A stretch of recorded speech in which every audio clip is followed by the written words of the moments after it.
Olá, meu querido, olá, minha querida, tudo bem com você? Espero que sim, um excelente sábado para você, tá bom? Você que está ao vivo comigo, beijo no seu coração. Você que está no chat, gratidão sempre. Já dá uma paradinha, já curte, já compartilha que a gente tem muitas informações. Pois bem, impeachment do presidente Lula. Muitos de vocês aqui têm comentado e perguntado sobre essa matéria, sobre essa situação de impeachment de Lula. Já tem 5 pedidos de impeachment de Lula. Foram protocolados já 5 pedidos de impeachment de Lula ali na Câmara de Deputados Federais, já que é o presidente da Câmara de Deputados Federais, hoje, Arthur Lira, que pode dar andamento, abertura ou não a um pedido de impeachment de presidente da República, tá bom? E o que ocorre? Esse último pedido foi assinado por 48 deputados federais. Da sua grande maioria é bolsonarista do PL, tá bom? Então existe esse movimento dessa oposição ao governo Lula. A justificativa desse último pedido de impeachment de Lula está, dentre as fundamentações, está a visita de Maduro, tá? De Nicolás Maduro, presidente da Venezuela, aqui recebido como chefe de Estado pelo governo Lula. E esses deputados que pediram impeachment entenderam que Lula não deveria ter recebido esse genocida para eles aqui no país. Dentre outras situações está também a escolha de Cristiano Zanin para o cargo ali de Lewandowski no Supremo Tribunal Federal. E eles também colocam isso como um fator que pode ensejar o impeachment de Lula. A minha perspectiva para vocês de tudo isso, podem ficar tranquilos, isso não terá o andamento ali na Câmara de Deputados por Arthur Lira, não é? Notadamente nesse momento tão delicado em que Arthur Lira ali está sendo investigado pela Polícia Federal por fraudes, notadamente ali no kit de robótica, não é? Onde tem ali já presos e pessoas envolvidas diretamente ligadas ao seu gabinete, pessoas de sua confiança e do seu partido. Mas não só isso, não existe fundamentação jurídica para isso. Além disso, não existe o fator social para o impeachment de Lula. Um dos fatores sine qua non em que existirá ou não impeachment é o fator do povo. É a massa, a movimentação de massa no sentido de reprovação do governo. E isso não ocorre no governo Lula hoje. Então, esses impeachments, esses pedidos não terão devido andamento. Mas eu tenho que esclarecer para você que o julgamento político de um impeachment, não é? Por improbidade administrativa ou crime de responsabilidade, no caso do presidente da República, ele é um julgamento político. Por isso que eu falo tanto em relação à questão de falta de decoro de alguns deputados, inclusive muitos desses que assinam em pedido de impeachment de Lula, muitos desses que deveriam estar respondendo um pedido de cassação de mandato por falta de decoro parlamentar, por mentiras, fake news, desinformação, teoria da conspiração, tudo aquilo que gera um tumulto e até mesmo o estremecimento no nosso Estado democrático de direito a partir de mentiras sérias contra a própria democracia.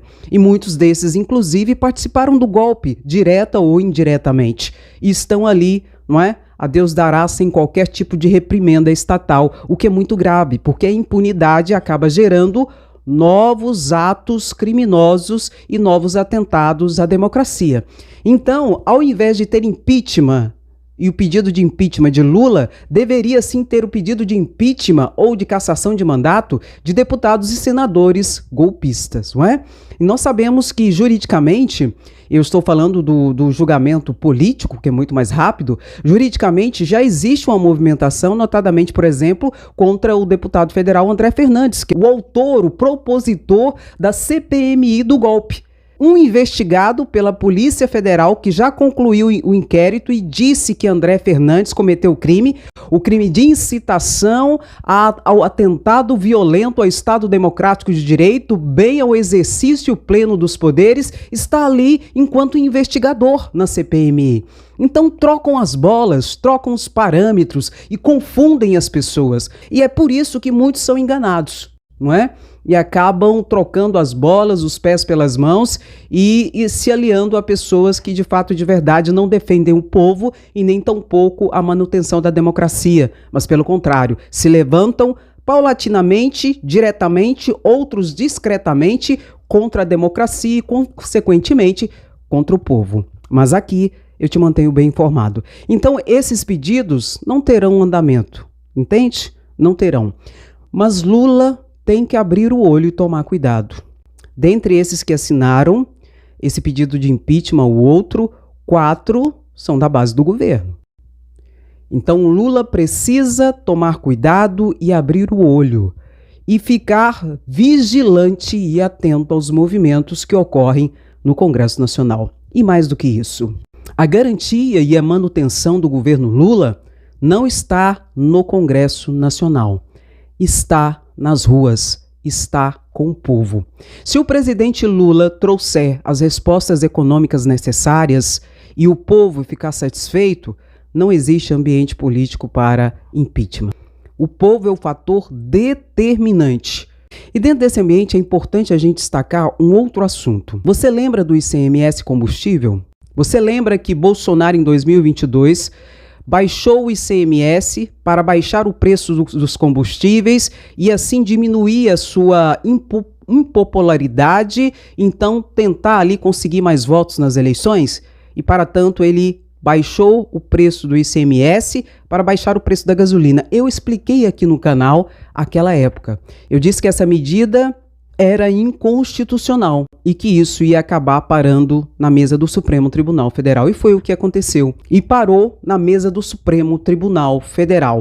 E Lula agora que vai ter que suportar e pagar o rombo de 20 bilhões de reais aos estados. Exatamente isso. Bolsonaro não poderia ter feito isso, porque o ICMS é um imposto de competência tributária estadual e ele simplesmente foi lá e retirou uma receita dos estados e, consequentemente, dos municípios, porque 20% do que é arrecadado com o ICMS vai para os municípios. E a União, o presidente da República, o ex-presidente Bolsonaro, não poderia ter feito isso. Agora, o dinheiro que poderia construir 20 hospitais, o dinheiro que é o total do orçamento para obras do governo Lula nesse ano, vai ter que ser pago para os estados e municípios pelo rombo causado pelo ICMS, tudo por uma medida eleitoreira de Bolsonaro. Mas o mais grave não é isso, meu querido, minha querida. O mais grave é a covardia de Bolsonaro. Eu falei naquela época que Bolsonaro tinha que intervir na Petrobras, na política de paridade do petróleo com o dólar, com o preço internacional. Aí sim ele conseguiria resolver o problema. Mas Bolsonaro não teve coragem de mexer na Petrobras, como Lula teve coragem de mexer com seu presidente. Bolsonaro era tão covarde, foi tão covarde, que ele desinformava as pessoas e dizia que não podia intervir na Petrobras. E eu explicava tudo isso aqui, que era uma mentira. A Petrobras é uma sociedade de economia mista, vinculada ao governo federal, cuja presidência e mais de 50% mais um das ações é do governo federal. Ou seja, o governo federal é que pauta as políticas que serão estabelecidas. E Bolsonaro falava que não podia intervir. Tudo mentira, tudo engodo, tudo covardia, cuja conta nós vamos ter que pagar agora. E ele fez tudo isso abusando do seu poder econômico, do seu poder político, para tentar ver se conseguia ganhar as eleições. E mesmo assim, perdeu. Mas esse rombo é nosso. E Lula vai ter que pagar. E tudo isso foi feito a partir de um acordo em que o Supremo Tribunal Federal intermediou. Porque, na verdade, o prejuízo aos estados é muito maior do que 20 bilhões. Esse é mais um rombo de Bolsonaro, do ex-presidente, incompetente, mentiroso e que propagava e propaga até hoje desinformação, fake news e mentiras e engodos para enganar o gado. Amaury Ribeiro, o deputado federal do estado de Goiás, que pegou a tribuna e disse que tinha que ser preso porque ele era terrorista, porque se fosse assim ele era terrorista, ele era bandido, porque ele ajudou, ele financiou um QG de Goiânia, ele levou alimentos, ele participou, e ele, enfim, falou tudo isso. Vocês viram, eu expliquei nos vídeos anteriores sobre isso. E o que aconteceu agora?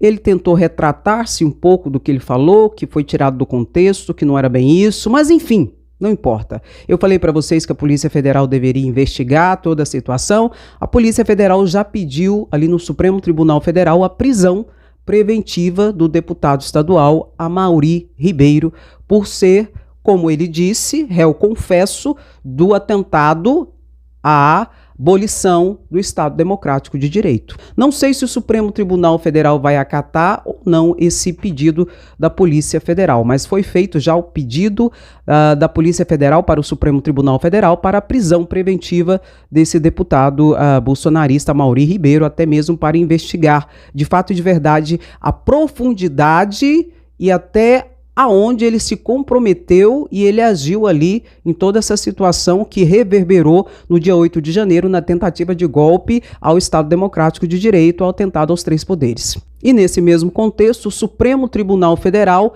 já decidiu por mais 70 pessoas que viraram réus.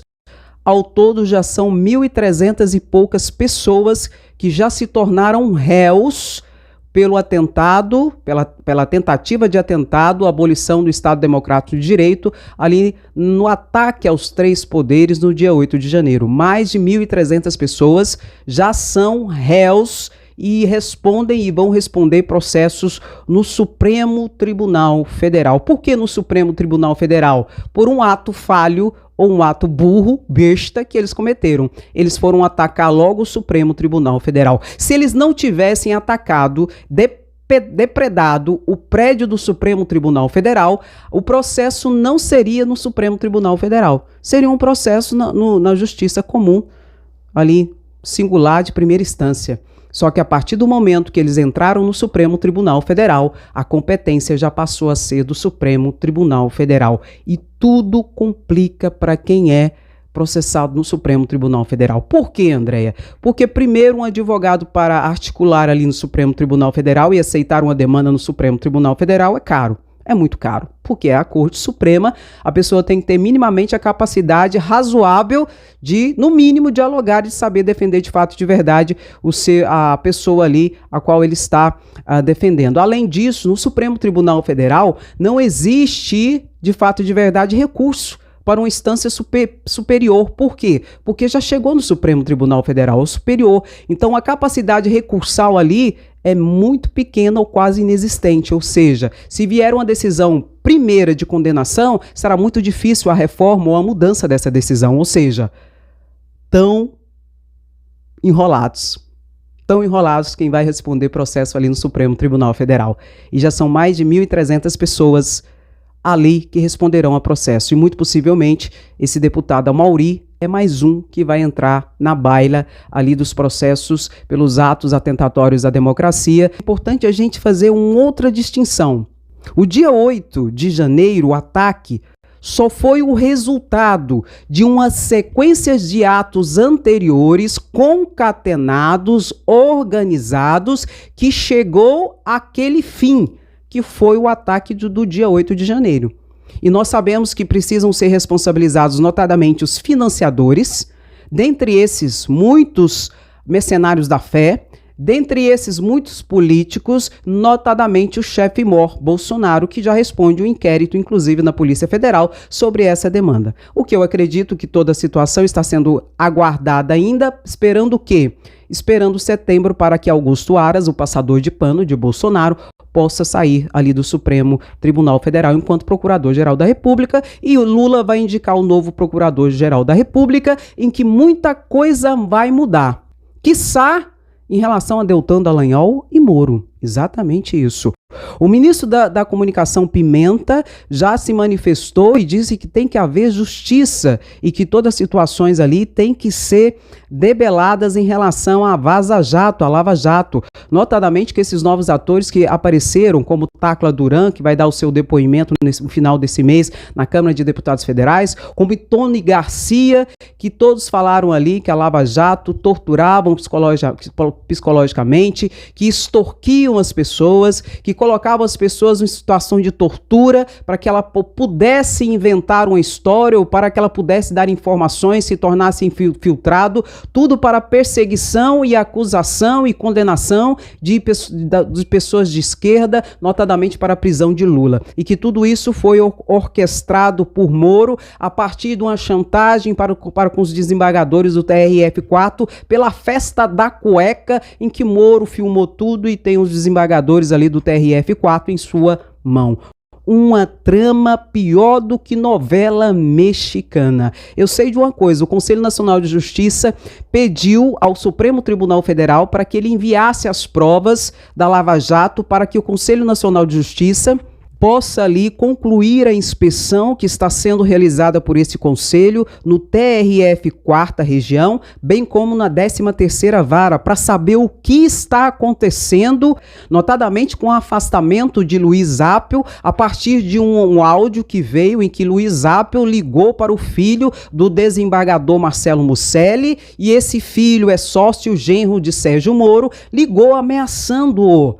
Esse juiz deve ser muito burro para fazer uma coisa dessa, né, gente? Mas, enfim, a partir dessa trama, o juiz Eduardo Apio, que estava levando adiante todas essas declarações de Tony Garcia, bem como de Tacla Duran, ao Supremo Tribunal Federal contra Moro e Deltan Dallagnol, bem como outros desembargadores, etc., Eduardo Apio foi afastado ali da 13ª Vara e do juizado, diante dessa situação.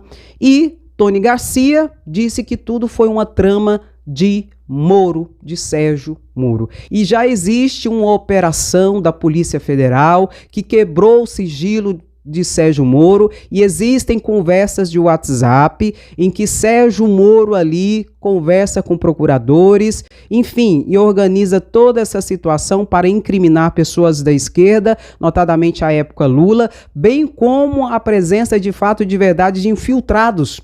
Pessoas que eram pegas, eram presas e eram coagidas, extorquidas por Moro e por alguns procuradores da Lava Jato, notadamente Deltan Dallagnol, segundo Tony Garcia e Tacla Duran, em que a pessoa ou ela falava, ou ela servia como infiltrado, ou ela inventava uma história para incriminalizar o pessoal da esquerda, ou então a pessoa continuava presa. Era uma coisa horrorosa, segundo os relatos, segundo os dados. Então, o Supremo Tribunal Federal está observando essa situação, está sendo investigado pela Polícia Federal, e agora o Conselho Nacional de Justiça também está fazendo uma inspeção lá dentro do TRF e da 13ª Vara de Curitiba. Talvez nós estejamos diante da maior fraude processual que já existiu no país, cuja chefe mor, nesse caso, foi o juiz Sérgio Moro, tendo como seu pupilo, o Batman e o Robin, Deltan Dallagnol. Inclusive, Marco Feliciano, bolsonarista, homem de Deus, deu um conselho para Deltan Dallagnol. Deltan Dallagnol, vá para outro país, saia do Brasil. Exatamente isso. Aconselhou Deltan Dallagnol a sair do país, porque sabe que deve... e que daqui a pouco deve sair a prisão de Deltan Dallagnol e de Sérgio Moro. Daqui a pouco estoura um escândalo que vem a público de situações que já estão nos bastidores e que inclusive já é conhecida pela Polícia Federal, inclusive pelo Supremo Tribunal Federal. Notadamente a partir do momento que tudo isso que eu falei para você está em segredo de justiça. Então nós temos apenas a pontinha de algumas informações, de alguns fatos e atos e provas e de situações que foram debeladas nessa escandalosa Lava Jato. Mas a verdade está vindo à tona. E que se prepare Deltan Dallagnol, bem como Moro. E já estão se fazendo de vítima, né? Deltan Dallagnol está fazendo até propaganda aqui no YouTube. Exatamente, está fazendo propaganda e se fazendo de perseguido e de bom moço. E ele pega e fala assim, aonde está a justiça? Meu querido, Deltan Dallagnol perdeu no TSE, onde tem bolsonarista ali, perdeu no STJ, onde tem bolsonarista ali, perdeu e vai ter que pagar 3 milhões de reais para a União de prejuízos causados pela força-tarefa ligada à Lava Jato, perdeu no Supremo Tribunal Federal o recurso em relação à cassação, Perdeu em todas as cortes, na primeira instância, no tribunal, no Superior Tribunal de Justiça, no Tribunal Superior Eleitoral e no Supremo Tribunal Federal. Todos então articularam, todas as cortes articularam tudo para perseguir o coitado do Deltan Dallagnol. Aí é chamar a gente de burro e de besta. E besta a gente não é. Marcha para Jesus. A marcha para Jesus deixou de ser para Jesus já há alguns anos. Hoje a marcha para Jesus não é para Jesus. É para mostrar poder e manipulação de massas para o toma lá da cá de líderes religiosos para com políticos fascistas, interesseiros e que adoram um proselitismo político. Logo, a marcha para Jesus deixou de ser para Jesus já há alguns anos. O que eu comentaria diante de tudo isso? Jesus está vendo tudo e a justiça está vindo à tona. É isso que eu comentaria. Moro na cadeia, Deltan Dallagnol também. Dentre outros. Mas é o que eu comentaria hoje. E eu quero saber o seu comentário.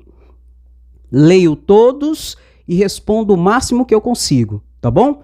Deixe o seu comentário que é muito importante. Você que está no chat comigo, beijo no seu coração, gratidão sempre. Curte a live, é importante, tá bom? E compartilha, tem muitas informações, sem enrolação. Compartilha que a pessoa que for ver vai gostar, tá bom? E se você não é inscrito no canal, se inscreva, porque aqui a informação é sempre de forma clara, objetiva e sempre com muita seriedade. Um grande abraço, beijo no seu coração, até o próximo vídeo, tchau, tchau.